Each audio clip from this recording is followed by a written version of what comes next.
listos para tomar la conexión con esta magnífica sección Teide y el doctor Pedro Tarquis, director de Areópago Protestante, en el otro punto de la conexión que nos trae en el título La esperanza en medio de la tragedia. Y en el poema Mi memoria es de roca y es arena. Lo tenemos ya en el otro punto de la conexión. Muy buenos días, querido Pedro. Bienvenido, un placer como siempre, como cada miércoles, tenerte con nosotros. Buenos días, querido Lucho. Exactamente, el sentimiento es mutuo. Hay feedback, como dicen en comunicación. Efectivamente, querido Pedro. Bueno, hoy nos traes en el título La esperanza en medio de la tragedia, ¿no? Seguimos un poco con la historia que estamos siguiendo en las noticias, pero que también otros asuntos van sumándose con todo este tema de la tragedia que ha ocurrido allí en Valencia, querido Pedro. Sí, con la de Valencia y todas las tragedias un poquito, ¿no? Sí. Sobre todo porque hablamos tanto de tantas cosas y yo creo que algo que nos sucede como vivencia personal como seres humanos, ¿no? Es que cuando van uno detrás de otro todas estas cuestiones de que a veces hablamos, ¿no? De las políticas, la inseguridad, la catástrofe, como el caso de la Dana, en fin, el futuro incierto, pues algo que siempre se ve como afectado, alterado, es la esperanza, ¿no? Y la esperanza, fíjate, yo creo que es de las cosas más importantes que tenemos como personas, y no es solo un sentimiento, ¿no? Sino es algo como muy intrínseco. Fíjate, hay un relato de Dante Alighieri, el escritor italiano famoso, claro, que escribió la Divina Comedia, y cuando relata el infierno, en su libro, ¿no? Él habla del purgatorio, del infierno. Cuando llega a las puertas del infierno, dice que mira arriba y en el dintel, en la entrada del infierno, hay un texto que dice: abandonad toda esperanza. Wow. Es el infierno, la falta absoluta de esperanza.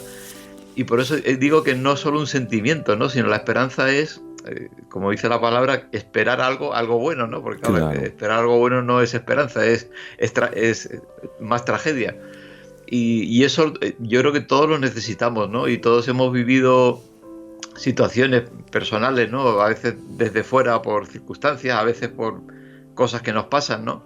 Y que vivimos dentro de nosotros, en el que la esperanza va bajando y eso se convierte en un suplicio, ¿no? Claro. Estoy seguro que, vamos, salvo gente muy joven que nunca haya vivido ese sentimiento así de forma profunda, la esperanza llega un momento en que lo ves todo negro, no hay salida, todo es malo, todas tus opciones en la vida están rotas, y eso acaba con una persona, ¿no? Eso, cuando se mantiene mucho tiempo, acaba con una persona. Claro, claro. Y yo quería hablar de esa esperanza como parte de nuestra vida, cómo se comporta, cómo responde, cómo podemos también conseguir mantenerla, ¿no? Para que no desaparezca. Claro, porque la esperanza y efectivamente, Pedro, no solamente es un sentimiento, no solamente es una idea, es algo que vitaliza, ¿no? Fíjate tú el horizonte que desafortunadamente estamos experimentando con el alto índice de suicidios, por ejemplo, que hoy ya cada vez más se visibiliza. Es el común denominador que hay es una falta de esperanza,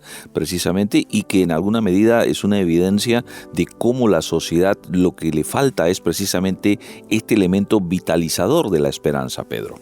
Sí, bueno, de hecho el suicidio es uno de los grandes problemas en España, sobre todo entre los jóvenes, y a nivel mundial, o sea que claro. Es un magnífico ejemplo que has puesto, porque realmente el suicidio es cuando has perdido toda esperanza, que no merece la pena vivir, ¿no? O sea que por depresión, por que entras en bancarrota, por lo que sea, ¿no? Llega un momento que dice: la vida no tiene sentido para mí, y no espero nada de la vida. Entonces, como no espero nada, ¿qué sentido tiene seguir viviendo?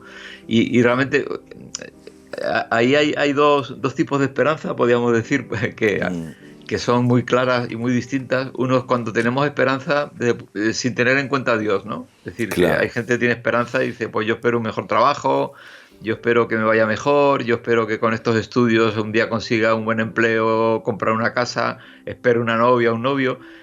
Es una esperanza que tiene poca base, ¿no? Realmente, claro, si lo piensas sólidamente, o poco recorrido, ¿no? Sí, está sujeta a tantas circunstancias que realmente sufre muchos vaivenes. Y bueno, hay gente que es capaz tiene voluntad, tiene capacidad de lucha y sigue ahí, aunque todos tenemos un límite, pero bueno, hay gente que consigue esto por lo menos a nuestro alrededor. Y la esperanza en Dios es que es muy distinto porque no se basa en nuestras fuerzas, en nuestras posibilidades, sino que la esperanza en Dios es esperar en Él. O sea que aquí, porque la esperanza sin Dios es que esperamos en nosotros, que nosotros o algún amigo, no sé, nuestra familia que nos ayude. Pero la esperanza en Dios es poner la esperanza en quien tiene toda la capacidad y todo el poder. Lo vemos en los Salmos, es muy bonito, ¿no? Como David habla de esa esperanza, dice, tengo aquí delante el Salmo 39:7, y ahora, Señor, ¿qué esperaré? Mi esperanza está en ti. Es decir, no digo, ¿qué esperaré? Vendrá mi ejército, ¿qué esperaré? ¿Me ayudará mi familia? ¿Qué esperaré? No, espero en ti, en una persona. Mira, yo aquí tengo una experiencia personal, la he contado alguna vez, creo que nunca en la radio. Cuando yo era jefe de urgencia, aquí en Madrid, en el hospital, llegó un chico apuñalado que había perdido muchísima sangre, estaba en shock, o sea, prácticamente no se le cogía la tensión y había que cogerle una vía para empezar a poner sangre, suero, etcétera, porque iba a morir en cuestión de pocos minutos.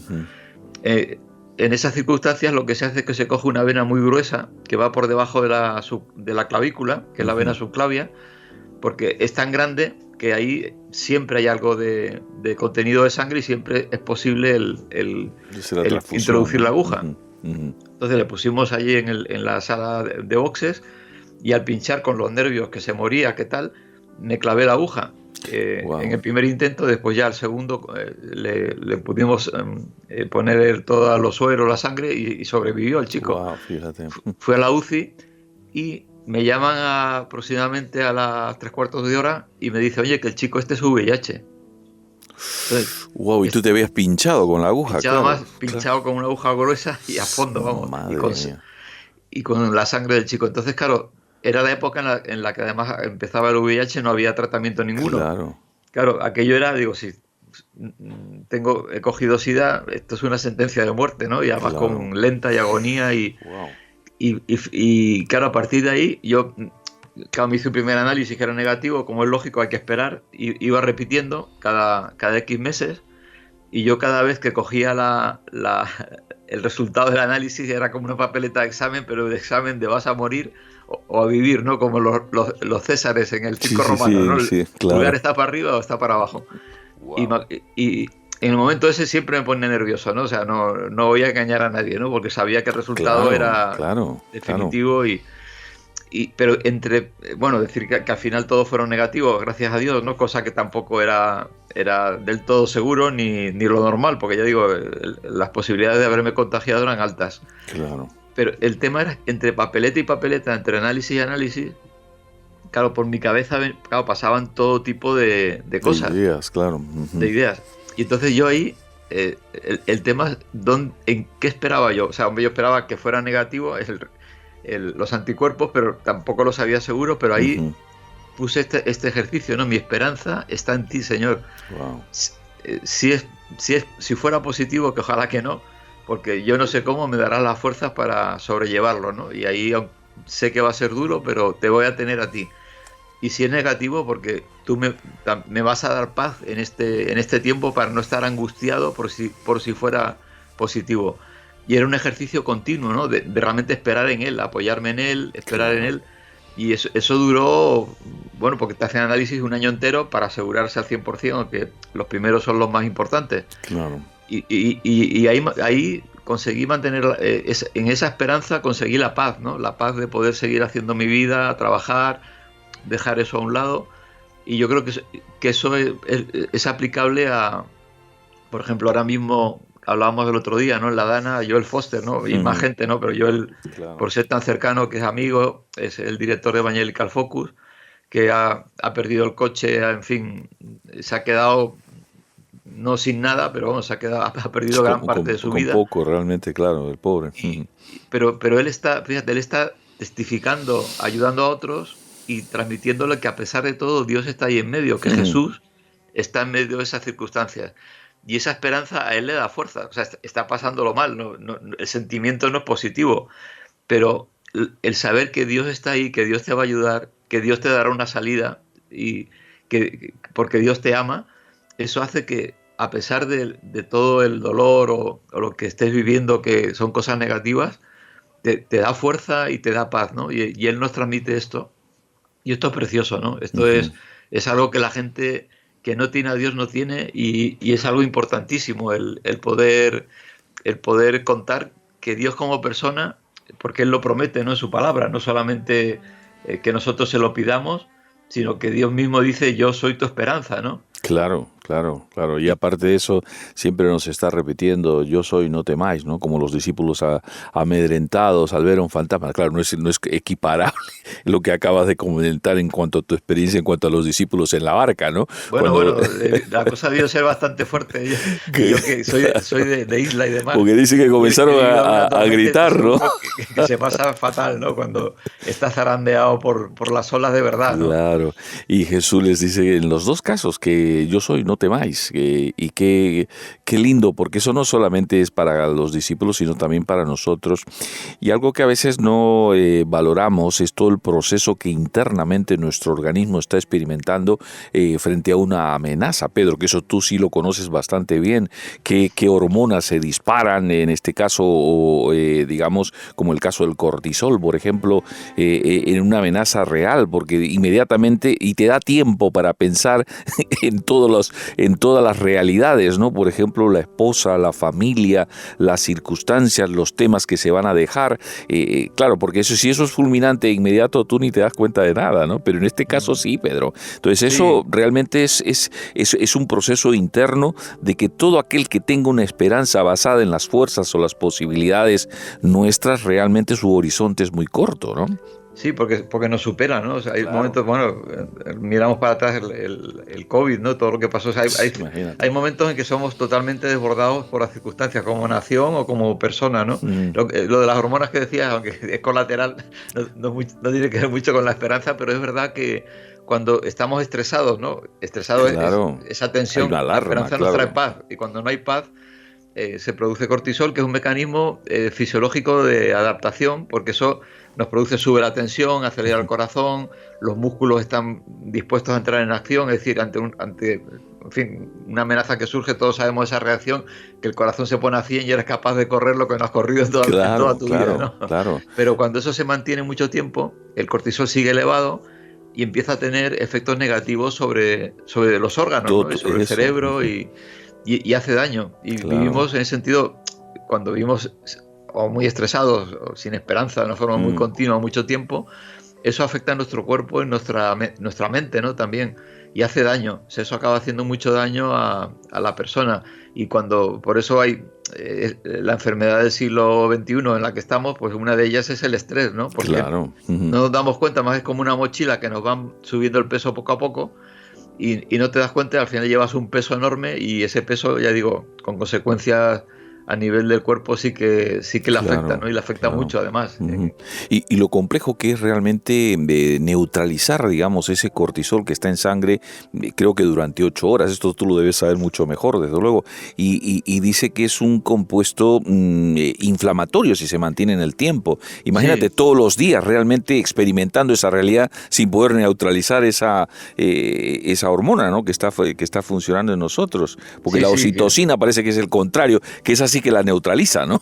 sí, llega ahí decir que un antídoto y además un consejo para aquellos que nos escuchan es el hacer deporte, ¿no? El deporte ayuda a normalizar, quita el estrés porque nos Ujú. concentramos en algo que nos cansa y estamos concentrados en el ejercicio Claro, y el efecto del ejercicio sobre la musculatura, sobre todo el tema hormonal, la secreción de sustancias, hace que los niveles de cortisol bueno, y de otras sustancias, ¿no? Como el azúcar, etcétera, etcétera, ujú, se controlan, aparte del peso, ¿no? Se controlan mucho mejor. O sea que el ejercicio es una forma muy claro, positiva fíjate. de Ujú. vivir la vida y que ayuda, pero bueno, ya digo, no ayuda tanto como el tener la Sí, esperanza puesta en Dios. claro, en el Señor. Y esto es muy interesante, Pedro, porque fíjate, esa esperanza no es una esperanza, digamos, de buen deseo, ¿no? Deseo que te vaya bien. No, no, no, porque nosotros en nuestra vida de fe hemos aprendido a tener en ese sentido esa relación con el Señor y nuestra confianza ha ido creciendo, porque lo hemos visto en tantas veces, hemos experimentado, a través de su palabra nos ha hablado, nos ha revelado cosas que cada vez tu confianza va siendo aún mayor y puedes descansar realmente en Él porque entiendes que es alguien, es otro distinto a ti, con las capacidades para poderte ayudar. Y eso es uno de los problemas a veces que este mundo niega realmente, me refiero a la humanidad, niega realmente la otredad de Dios, que Dios es otro distinto a nosotros, ¿no? Y que es real, Pedro. Sí, sí, es una persona con voluntad, con propósito, con objetivos, con sentimientos y con lo bueno para nosotros es que un sentimiento de amor, ¿no? Claro. Y que podemos esperar en él. Decir también que como hablamos muchas veces de política y en fin, vamos a decir, de lo que más o menos sería ideal en cuanto a la actuación de los políticos, que hay gente que pone la esperanza en la política, incluso los creyentes a veces ponemos la esperanza en las elecciones de que salga tal o cual partido, claro, ahora lo hemos visto sí, allí en Estados Unidos, ¿no? Con Trump, y realmente tampoco podemos poner la esperanza en los políticos, o sea, primero Dios es quien quita y pone reyes, o sea que al final podemos votar o no, pero la voluntad de Dios está por encima de ellos. Y después que ningún político va a solucionar ni mucho menos todos los problemas, aunque algunos sean mejores que otros, incluso a veces hay políticos poco deseables, en principio, que después Dios los usa y los efectos son positivos. Ayer, mira, hablaba con un hermano argentino y decía que allí en su país, que Milei, que entró con la motosierra, en fin, además ha tomado medidas muy drásticas, que por primera vez en muchísimos años ha conseguido disminuir la crisis económica que tenían, ¿no? Entonces, fíjate. Que la deuda, el valor de la moneda, etcétera, que han mejorado y que a pesar de que están sufriendo esos recortes, que sí quedan gracias. Y él decía, de todas formas decía, pero mi esperanza no está en Milei, está en Dios por encima de Milei. Y Dios ahora usa a Milei y después podrá usar a otra persona, pero que al fin y al cabo los políticos tampoco son nuestra solución, es decir, que no volquemos nuestra esperanza en que haya tal o cual partido, aunque nos guste o nos parezca mejor que haya tal o cual partido en un momento determinado. Claro, yo pienso por eso que es tan necesario que de nuestra parte los que creemos, ¿no?, en esa esperanza que está en Él es la esperanza de nuestra vida, poder orar también por nuestros líderes políticos, ¿no?, que realmente Dios les ayude, porque tienen que resolver cosas que evidentemente están más allá de sus propias capacidades. Fíjate, ¿quién esperaba realmente que ocurriera esta situación como la que ocurrió, este fenómeno meteorológico, que vamos viendo que esa virulencia realmente es capaz de generar una tragedia como la que ha generado? O sea, nadie espera eso, ¿no? Y en fin, ¿te acuerdas cuando estaba prácticamente arrancando el PSOE con todo Sánchez, precisamente, le viene un tema como la pandemia? O sea, esas cosas son cosas inesperadas y que van más allá de sus propias capacidades y aún de nuestros recursos. Por eso tenemos que orar para que el Señor realmente les ayude también cómo gestionar estas crisis, cómo pensar en que también pueden ocurrir estos horizontes que ya no están tan lejanos y que realmente pueden significar dificultades para los presupuestos. Pero imagínate la cantidad de dinero que hay que realmente ahora volver a, digamos, invertir para que realmente se pueda normalizar un poquito la vida allí de estos compatriotas, estos coterráneos de ahí de Valencia, ¿no? O sea, realmente los desafíos son grandes, Pedro, y por eso tenemos que orar. La iglesia tiene que orar por estas realidades también, más allá si te gusta o no te gusta el político, ¿no? Sí, son tremendos.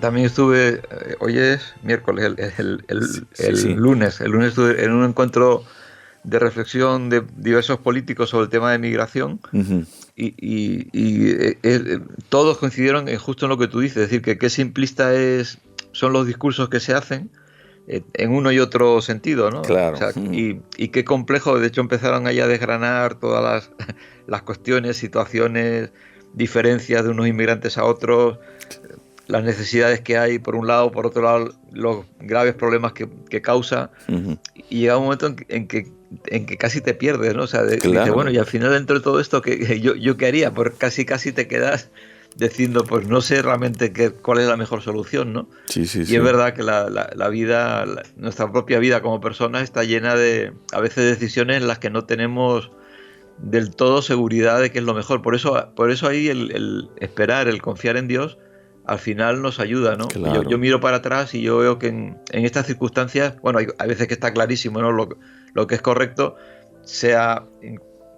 que sea fácil decidir, o sea, que te va a suponer un precio o una dificultad grande el tomar la decisión correcta, pero hay otras muchas veces en las que realmente es que no sabes qué es lo que es mejor, ¿no? O sea, claro.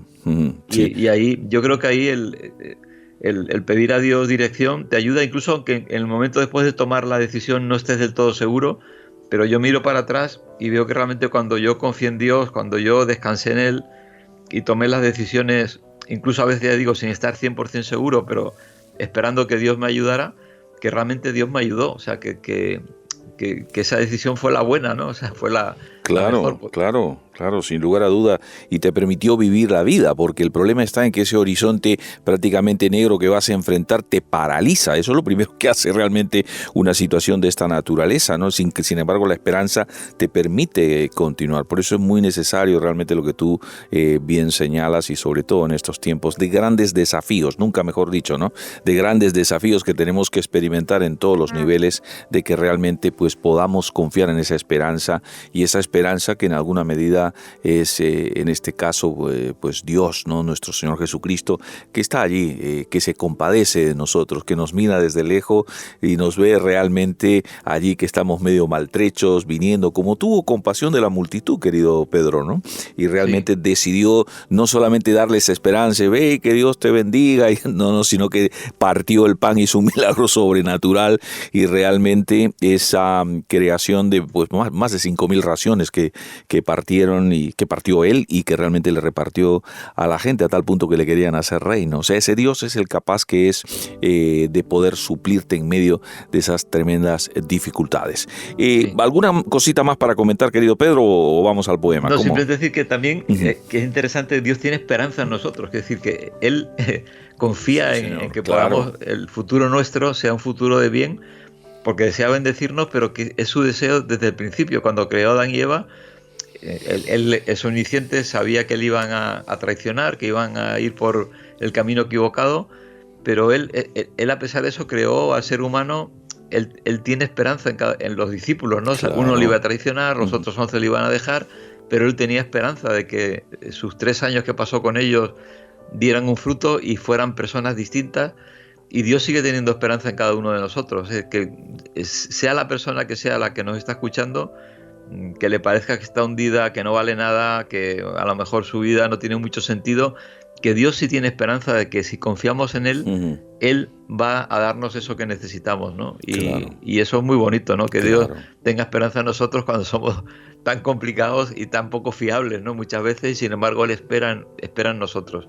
Así que nada, lo último que quería dejar. Claro, me parece magnífico, Pedro, y solamente déjame puntualizar esto que en estos días también he estado sintiendo. A veces nosotros pensamos, he perdido todo, y lo que has perdido es todo lo material, pero tienes el recurso, el don más importante de parte de Dios en tus manos, y es tú mismo, es decir, el don de la vida, que realmente puedes volver a emprender. Dios va a abrir nuevas puertas, nuevos caminos, realmente, y ya lo hemos visto más de una vez, así que considerar que mientras estés vivo y hay esa esperanza en Él, realmente hay posibilidades de un nuevo comienzo, de una nueva oportunidad, Pedro. Sí, bueno, y la gran esperanza que es la vida eterna, que parece ahora que no es nada porque estamos vivos y todos queremos verlo muy lejos, pero que es la auténtica gran esperanza que tenemos, es que, como dice el texto, ¿dónde está muerte tu aguijón? ¿Dónde está sepulcro tu victoria? ¿No?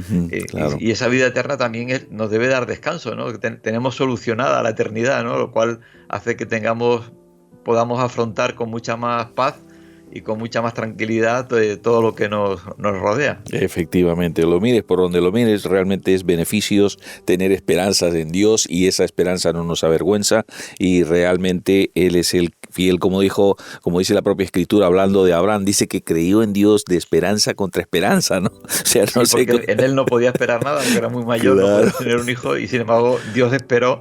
Y la esperanza de Dios se cumplió, efectivamente. Claro que muy bien apuntado. Bueno, querido Pedro, nos vamos entonces al poema, si te parece. Tiene que ver con ser agradecidos a Dios de todas estas cosas, en esa esperanza que tenemos en Él. Aunque no creas en Dios, la gente no crea en Dios, sin embargo, Dios está bendiciendo, Dios está dando esa esperanza, ¿no? Que es máxima cuando estamos dentro de su voluntad y en sus brazos, pero que nos da tantas cosas que no olvidemos de ser agradecidos, ¿no? Para tenerle a Él en cuenta. Como dice el Salmo 103, dice: bendice alma mía al Señor, no olvides ninguno de sus beneficios. Él es quien perdona todas tus iniquidades, el que sana todas tus dolencias. Claro que sí. Pues, querido Pedro, ¿estás preparado para Mi memoria es de roca y es arena? vamos allí. Adelante, control. Mi memoria es de roca y es arena. Para grabar tu amor uso la piedra que nada borra, donde todo queda. No permitas que olvide mi alma, que es tu mano la que me sana y solo tu sangre perdón declara. Que se una mi historia a tu historia en cada recoveco de mi memoria y en cada recuerdo de tu gloria, hasta que el sol no sea fuego, ni la luna pozo y espejo, solo tu luz, palabra y verso. Precioso el poema que nos ha traído para el día de hoy, de su autoría, el doctor Pedro Tarquis, Mi memoria es de roca y es arena.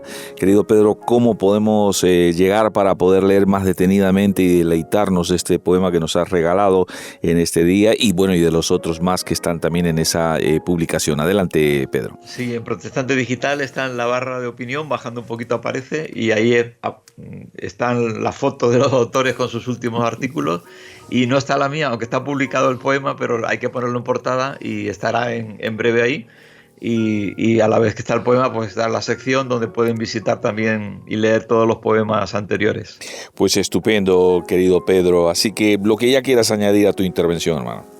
Nada, que necesitamos esperanza para vivir, es lo que es parte del alimento espiritual, ¿no? Y si quieren psicológico, pero parte del alimento que necesitamos para la vida. Y que esa esperanza, hay sucedáneos como ocurre en la comida, ¿no? Baratos, falsos o transitorios, pero el verdadero buen alimento, la verdadera esperanza es la que Dios nos da, y que esa esperanza de verdad está al alcance de cualquiera, porque Él dijo: pedid y se os dará, buscad y hallaréis. Y el que quiera, el que pida, el que busque esperanza, la encontrará seguro en Dios y se acerca a Él. Claro, efectivamente, preciosa realmente esa reflexión y su cierre. Y bueno, decir, Pedro, también de que a veces vienen ideas a tu cabeza cuando no has tenido esa comunión frecuente con el Señor y dices, no me va a recibir después de todo lo que he hecho, Él no me quiere escuchar. No pienses esas cosas, Él está dispuesto, no se va a rajar la vestidura porque te conoce desde el vientre de tu madre. Antes que nacieras ya te había formado también Él, y así que con lo cual no dejes de venir hacia el Señor y tomes en ese sentido la recomendación que nuestro querido hermano, el doctor Pedro Tarquis, nos ha dejado hoy sobre la esperanza. Así que, querido Pedro, muchísimas gracias por haber estado con nosotros en este miércoles. Nada, vosotros, hasta siempre y hasta el miércoles que viene. Si Dios así lo quiere, ya sabes, la cita aquí. Un abrazo, querido hermano. Que ocurra. Feliz semana, Dios te bendiga. Un abrazo. Hasta pronto.